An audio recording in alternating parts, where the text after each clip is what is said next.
A banner with a map of Russia, including the temporarily occupied regions of Ukraine, at the G20 summit. Zelenskyy saw with his own eyes that Kherson is a Russian city. The British recognized the problems with Ukrainian recruits. Find out about these and other examples of Kremlin propaganda in our new episode. Detector Media did all the dirty fact-checking work for you. We have separated real facts from those of a parallel universe. My name is Vadym Miskyi. In the next 10 minutes I will tell you about the most impressive examples of Kremlin propaganda, as well as about some international media that use unverified sources of information. Here we go. A banner with a map of the Russian Federation, including the temporarily occupied regions of Ukraine, was displayed at the G20 summit. This fake was spread by Kremlin propagandists.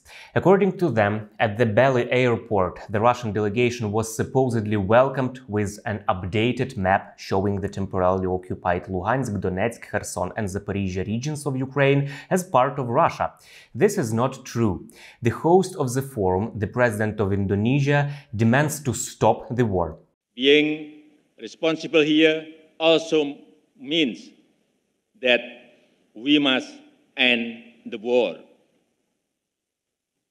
If the war does not end, it will be difficult for the world to move forward. If the war does not end, it will be difficult for us to take responsibility for the future of current generation and future generations.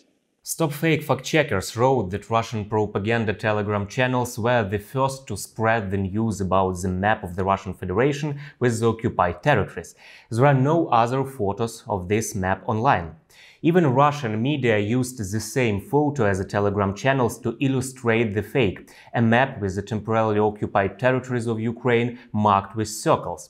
This banner was created using photo editing software. It is clear why they make up this kind of news. Russia was in fact an outcast at the summit. The aggressor country was represented by Foreign Minister Sergei Lavrov instead of Putin. World leaders decided to avoid taking a photo with him. Lavrov left the summit before it was over. Most G20 leaders condemned Russia's invasion of Ukraine. This is stated in the final declaration adopted at the summit. China maintained a neutral position. G20 demands full and unconditional withdrawal of Russian troops from the territory of Ukraine. Zelenskyy was convinced with his own eyes that Kherson is a Russian city.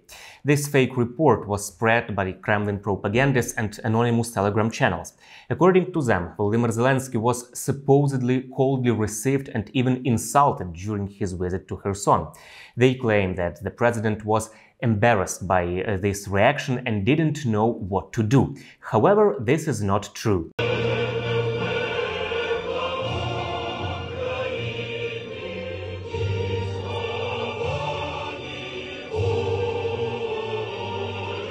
According to EU versus Disinfo fact-checkers, this story is false. Reporters from different countries recorded many testimonies of local residents who welcomed the Ukrainian army in the liberated Kherson. We have no electricity in the city, no water, no central supply heating, no mobile connection, no internet connection. But we have no Russians. And I'm extremely happy of that. US President Joe Biden called the liberation of Kherson a significant victory for Ukraine.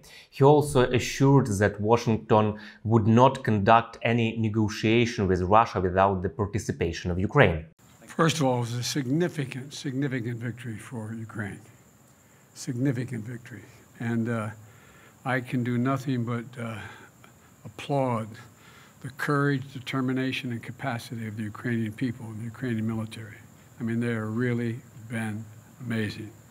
And I think it's hard to tell at this point exactly what it means in terms of, but I've been very clear that we're going to continue to provide the capability for the Ukrainian people to defend themselves, and we are not going to engage in any negotiation There's nothing about Ukraine without Ukraine. It's a decision Ukraine has to make. I think you're going to see things slow down a bit because of the winter months and the inability to move as easily around the country. But I think it remains to be seen exactly what the outcome will be, except that I'm confident that Russia will not occupy or defend Ukraine as they intended from the beginning. Propagandists are trying to deny the fact that Ukrainians are waiting for the liberation of territories. By doing so, they want to prove their claim that Ukrainians are happy to have Russia on their territory. Russia has not yet started to fight at full strength, thanks to the goodwill of the Russians. This manipulative narrative is being spread by Kremlin propagandists. After they surrendered Kherson, they launched narratives on social media that Russia's victory is inevitable. Such narratives have been spread by propagandists since the beginning of this fall, when Russia suffered major defeats. Maybe these propaganda talking points are effective for the domestic audience. However, they do not work for the external one. The Kremlin's greatest perceived enemy, NATO, will continue to help Kyiv. It is Russia and President Putin that are responsible for the war, and they can also end the war. We have to remember what this is. This is a war of aggression, where one country, Russia, invades another country and tries to control and take territory from that country. And of course, Ukraine has the right to defend itself against the invasion, against the Russian aggression. If President Zelenskyy and Ukrainians stop to fight, of course, then Russia will win and they will achieve their military goals. So the reality is that if President Putin and Russia stops fighting, then we will have peace. But if President Zelenskyy and Ukrainians stop fighting, then Ukraine will cease to exist as an independent sovereign nation. They have the right to defend themselves as an independent nation. Most likely this war will at some stage end at the negotiating table. At the same time, we know that the outcome of those negotiations is closely and fundamentally linked to the strength on the battlefield. President of Ukraine, Volodymyr Zelenskyy, insists that negotiations with Moscow are possible only after all Russian troops completely leave the occupied territories. The British acknowledged the problems with Ukrainian recruits. The Kremlin media is spreading another fake, that Ukrainian soldiers who are trained in the United Kingdom are supposedly uneducated and it will be difficult for them to resist Russian-trained mobilized soldiers. Kremlin media refer to an article by the Financial Times. The article is indeed about the training of Ukrainian soldiers, and the instructors say that there are several problems in training Ukrainians. The training lasts 5-6 weeks, while the British troops are trained for 14 weeks. Not a word about lack of education or about the fact that the Ukrainian troops are shocked by training conditions that are close to real combat. All these statements about insufficiently professional Ukrainian soldiers were invented by Russian propagandists and inserted into the news with reference to the Financial Times. The British Prime Minister who visited Kyiv did not express any disappointment with the Ukrainian recruits. President, welcome. How are you? Really good to see you. Good to see you. Very good to see you. You brought us with you. Well, there we go. I've got to say, I've got my coat for later. But your team have been fantastic. Thank you for having me so much. Rishi Sunak said that the UK is strengthening its training offer to the Ukrainian armed forces by sending experienced military, medics and engineers to the region to provide specialist support. This year alone, we have provided £2.3 billion of military support, and we will do the same again next year. As you succeed in pushing back Russian forces on the ground, your homes, your hospitals, your power stations are being destroyed by the air.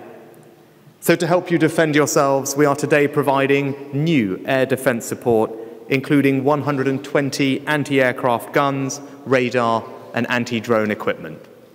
We're extending our training for the Ukrainian armed forces to include specialist expertise from UK medics and engineers. Of course, we talked about the protection of the airspace, and thank you for the understanding of the readiness for supporting Ukraine. The Canadian Prime Minister also spoke about supporting Ukrainian soldiers. Canada will train Ukrainian soldiers in the UK until the end of 2023. We're going to continue to stand with Ukraine, and on that I'm happy to announce, as I announced just earlier today to Rishi, that we are going to be extending Canada's training mission in Great Britain until the end of next year, as we train up the Ukrainian military to continue to be strong against this Russian invasion. We would like to remind you that Ukrainian defenders continue their training in accordance with NATO standards in the UK, with the participation of instructors from Canada. Russian propaganda is constantly trying to convince its audience that Russian mobilization will change the course of events on the battlefield and that Ukrainian troops are not good at fighting. Propagandists attribute Russia's military failures to the abilities of imaginary foreign mercenaries and NATO leadership. Well, let them keep searching for those. I am sure that while Russia is sinking into a parallel reality, Ukraine will win in the real world. Have a good day.